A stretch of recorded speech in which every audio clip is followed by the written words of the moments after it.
1792, Rouget de Lisle compose à Strasbourg un chant pour l'armée du Rhin qui, en 7 ans de révolution, va faire la guerre à l'Autriche. Repris par les armées révolutionnaires venues du sud de la France, il prend le nom de Marseillaise et devient, dès 1795, l'hymne national français.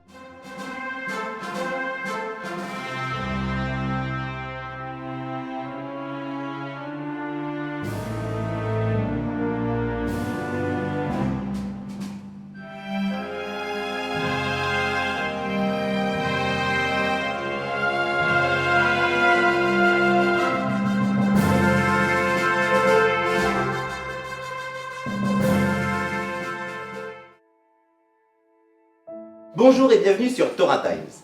Nous avons aujourd'hui l'honneur d'accueillir Rav Chaim Nissenbaum. Bonjour. Et Rav André Touboul. Bonjour. Bonjour à vous messieurs. Vous êtes venus pour répondre à une question que beaucoup de monde se pose. Pourquoi les Lubavitch chantent-ils la Marseillaise tous les samedis matins? Je vais tout d'abord me permettre de vous raconter une anecdote. Lorsque pour la première fois je me suis rendu dans un Bet Rabbah d'un Shabbat matin, j'ai eu l'occasion d'entendre entonner ce chant de la Marseillaise. J'ai d'abord cru à un salut de la République, mais lorsque j'ai voyagé à New York, et que je suis entré également dans un grand Bet Rabbah. Et lorsque j'ai entendu ce chant chanter, je me suis dit qu'il devait y avoir un lien très particulier entre la Marseillaise et Lubavitch. Alors je me tourne vers vous, Chaim Nissenbaum. Quel est ce lien si particulier qui existe entre la Marseillaise et les Lubavitch? Un lien particulier, c'est le cas de le dire en réalité. C'est véritablement un lien particulier. Ça nous ramène quelques dizaines d'années en arrière, 1974. Nous sommes au moment des fêtes de Tishri, des grandes fêtes, la grande joie, l'allégresse, Simchat Torah. On imagine ce qu'était la joie qui explosait littéralement auprès du rabbi à New York. Et puis à ce moment-là, il n'y avait pas beaucoup de Français qui se déplaçaient pour ce type d'occasion. Il y avait peut-être cette année une trentaine de Français, de jeunes Français qui pour la première fois arrivaient et voulaient vivre ces moments intensément auprès du rabbi. À la surprise générale, lors des danses de Simchat Torah, alors qu'on chantait habituellement pendant ces moments-là, des airs Lubavitch, les airs chassidiques que tout le monde connaît aujourd'hui, et bien voilà que le rabbi se retourne et fait signe qu'on se taise. Et il lance un chant qu'en ce temps-là, personne, à part les quelques Français dans l'assistance, et il y en avait, on l'a dit, très peu, que personne ne connaissait. Je dois avouer que ceux qui étaient présents ont même eu du mal à le reconnaître tellement c'était inattendu. Et puis au bout d'une minute, 2 minutes, on finit par comprendre. Mais c'est la Marseillaise. Et tout le monde, 30 personnes sur 5000, chantent avec le rabbi l'air nouveau pour le public qu'il est en train d'entonner, la Marseillaise. Et le lendemain, le rabbi l'explique. Il dit c'est un air de révolution. C'est un air de révolution, c'est un air avec lequel les choses ont changé. Et les choses doivent continuer de changer, dit-il. Il y a un véritable sens, et il cite la Révolution française. Et il l'explique. Et il dit, eh bien, à ce moment-là, quelque chose va changer. Un hymne national représente l'esprit, l'âme d'un pays. Quand on l'entonne, c'est cette âme-là qui retentit. Le lendemain de Simchat Torah, certains ont voulu chanter ce chant au moment de la prière dans la synagogue. Le rabbi ne l'a pas encouragé. Il s'en explique un petit peu plus tard dans l'après-midi en disant « Ce chant est donné pour les Français. C'est eux qui doivent le chanter et transformer leur pays, leur ville. Ici, dit-il, à Brooklyn, cela ne veut rien dire. Ça devient un chant parmi les autres. » Alors depuis lors, lorsqu'on l'entonne dans toutes les synagogues Lubavitch de France, c'est un petit peu de cette transformation qui est en œuvre. Merci pour ces explications. Rav André Touboul. Vous connaissez les paroles de la Marseillaise, vous en connaissez l'air. Ne pensez-vous pas qu'il y a un problème à poser des paroles saintes sur un air profane? Bien sûr. Bien sûr que prendre une mélodie qui n'appartient pas à la tradition juive est quelque chose de compliqué, et quelque chose qu'on ne peut pas se permettre de façon générale. Mais il y a un précédent que les chassidim, la même année, ont connu à la sortie du grand jour de Yom Kippour, puisqu'à la fin du Yom Kippour, le rabbi et les chassidim entonnent dans la synagogue la marche de Napoléon, un chant qui a été entendu par le Admorazaken, c'est-à-dire le Balatania, Rabbi Shneur Zalman de Liadi, qui a pris ce chant qui était celui des armées françaises pour en faire aussi celui de la victoire dans ce grand combat spirituel de la fête de Kippour. Eh bien, lorsque un tzaddik, un rabbi, prend un chant et qu'il le canalise dans la sainteté, cela devient véritablement quelque chose qui fait partie de la spiritualité juive.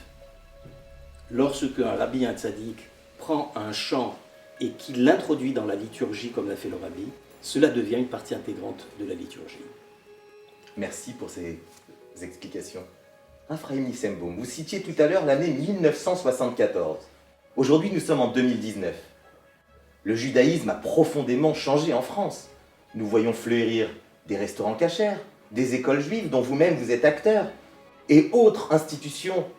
Y voyez-vous un lien de cause à effet entre cette Marseillaise qui a révolutionné la France ? Bien, je crois que rien ne saurait mieux le dire que les mots que prononça le rabbi lui-même ce jour-là. Alors nous sommes, je corrige une erreur que j'ai faite, nous ne sommes pas en 1974 mais en 1973, je disais 1974 parce que nous sommes en date juive en 5734, mais l'année civile n'étant pas encore arrivée, nous sommes encore en 73. Eh bien, à ce moment-là, lorsque le rabbi enseigne, le lendemain du jour où la Marseillaise a pour la première fois été chantée, inutile de dire que cette nuit-là, elle a été le chant de la soirée. Eh bien, à ce moment-là, le lendemain, le rabbi l'explique. Et puis il demande que tous les Français présents, trentaine de personnes, on l'a dit, avant, se mettent de côté. Alors, ne comprenant pas bien où nous allons, les Français se mettent à l'endroit indiqué qu'on leur prépare, bousculant un peu tout le monde au passage. Et le rabbi leur demande à chacun, par l'intermédiaire de Rav Asimov qu'il appelle auprès de lui, il leur demande de dire l'Echaim, de lui dire l'Echaim. Donc chacun regarde le rabbi et on peut imaginer l'intensité émotionnelle et spirituelle du moment. Chacun tend son verre et le rabbi répond l'Echaim individuellement à chacun.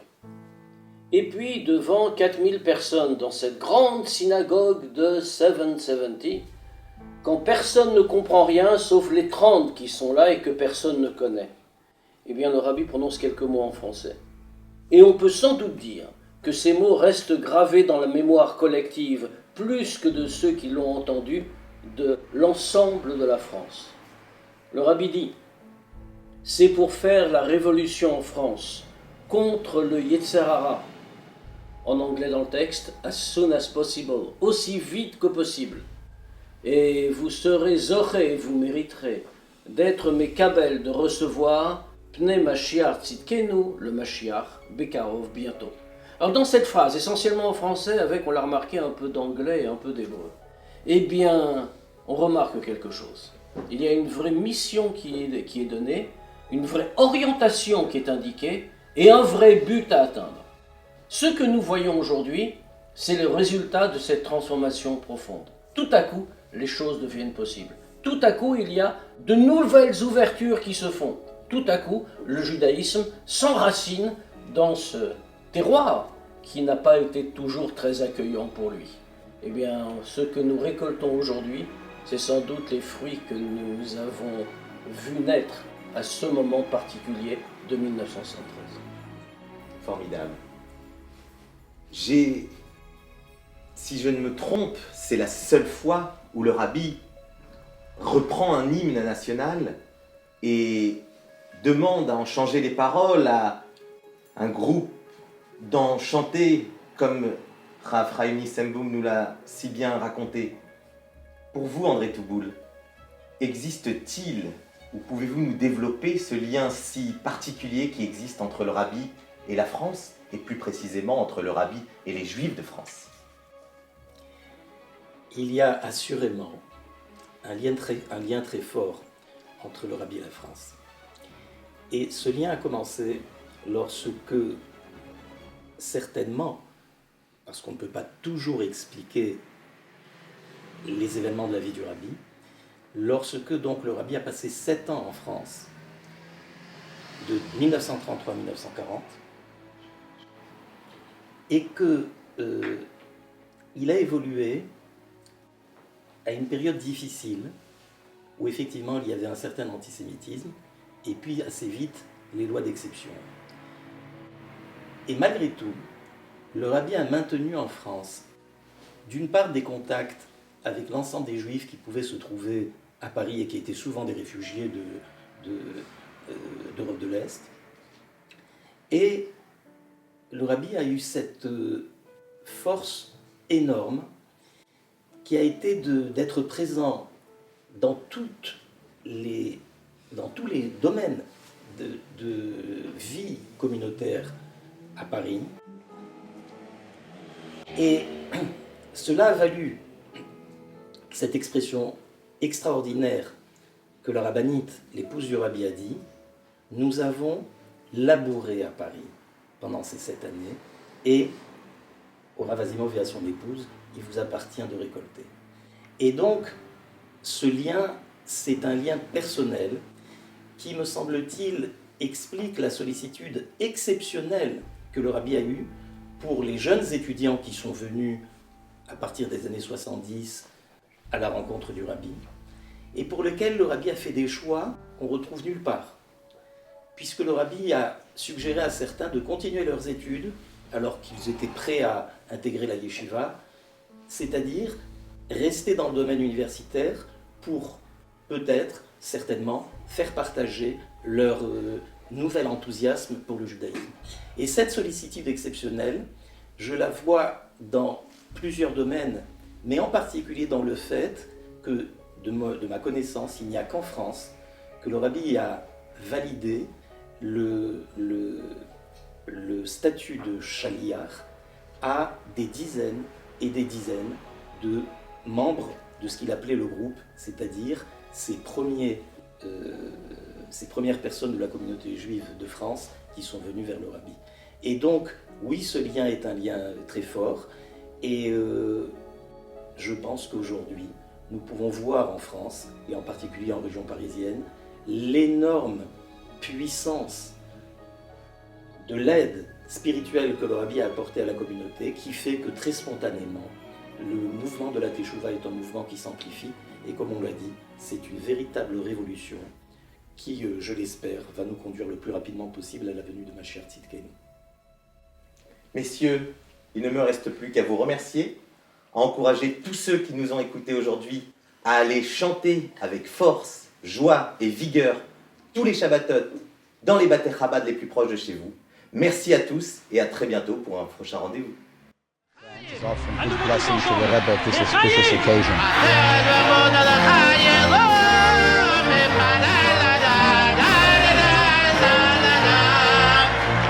Tous ensemble.